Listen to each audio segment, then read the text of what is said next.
আসসালামু আলাইকুম। আমরা এখন দেখব কীভাবে একটি টিম ম্যানেজ করতে হয়। তো টিম ম্যানেজ করার জন্য আমরা প্রথমে দেখব যে একটা টিম কীভাবে ক্রিয়েট করতে হয়। আমরা টিম সাধারণত দুইভাবে ক্রিয়েট করতে পারি, একটা এই টিম থেকে এই প্লাস সাইনের আন্ডারে, অথবা আমরা যখন ম্যাচ ক্রিয়েট করব তখন আমরা টিম ক্রিয়েট করতে পারি। কিন্তু সবচেয়ে এফেক্টিভ হইতেছে যে ওই টিমের আন্ডার থেকে টিম ক্রিয়েট করা। তো আমি এই প্লাস বাটনে ক্লিক করলাম। এখন এখানে দেখেন টিম ক্রিয়েটের জন্য খুব বেশি কিছু প্রয়োজন নেই। যদি আপনি দিতে চান টিমের লোগো, আপনি টিমের লোগো ইউজ করতে পারেন। টিমের জন্য আমি একটু লোগো ইউজ করলাম। ওকে, দেন টিমের নাম, টিম নেম, এখানটায় আমি আমার টিমের নাম দিব। আর এটা হচ্ছে শর্ট নেম আপনি এখানে যা দিবেন ওই ডিসপ্লেতে তাই শো করবে। তো শর্ট নেমের ক্ষেত্রে সবচাইতে ইফেক্টিভ হইতেছে জায়গা আপনার 3 থেকে 4টি লেটার ইউজ করা। ওকে, আমি এখানটায় 2টা লেটার ইউজ করতেছি, টিম নেম, দেন সেভ। Okay fine.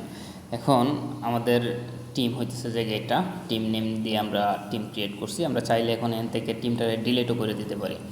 তো আমরা এখন দেখব যে টিমের স্কোয়াড কীভাবে ম্যানেজ করতে হয়। আমি এই টিমের উপরে ক্লিক করলাম, দেন এই যে এখানটায় আছে দেখেন ম্যানেজ স্কোয়াড। ওকে, ম্যানেজ স্কোয়াড থেকে আমি এখানটায় অ্যাড নিউ, আমি এখানটায় প্লেয়ারের নাম দিয়ে অ্যাড করে দিলেই আমি এখানটায় প্লেয়ারের নাম দিলাম প্লেয়ার 1। ওকে, এখন আমি যদি এখানে অ্যাড করি তাইলে প্লেয়ার অ্যাড হয়ে গেছে।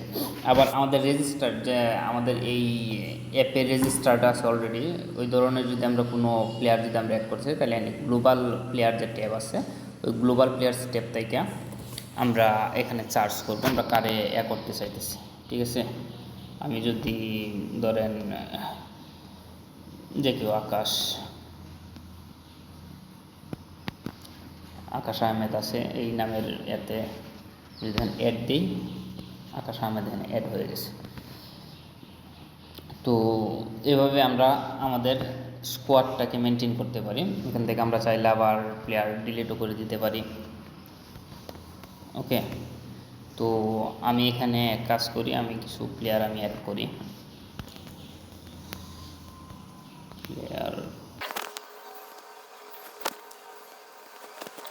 এখন আমাদের এখানে যে টিম ক্রিয়েট করছি এই টিম কিন্তু আমরা যে কোনো টুর্নামেন্টে আমরা এই টিম ইউজ করতে পারবো।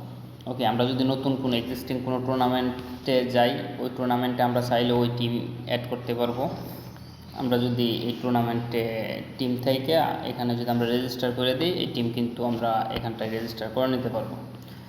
চমৎকার বিষয় হচ্ছে জায়গা আমার যে এক্সিস্টিং যে সমস্ত টিম মেম্বারগুলো আছে ওই টিম মেম্বারগুলোরই আমি এখানে ইউজ করতে পারতেছি। তো আমার বারবার টিম ক্রিয়েট করার প্রয়োজন পড়তেছে না।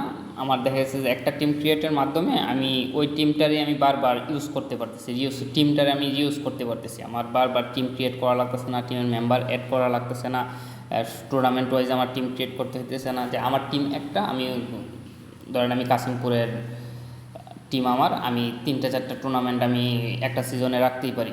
তো সেই ক্ষেত্রে আমি সেম টিম আমার ইউজ করলেই হয়ে যেতেছে প্রত্যেকটা টুর্নামেন্টে।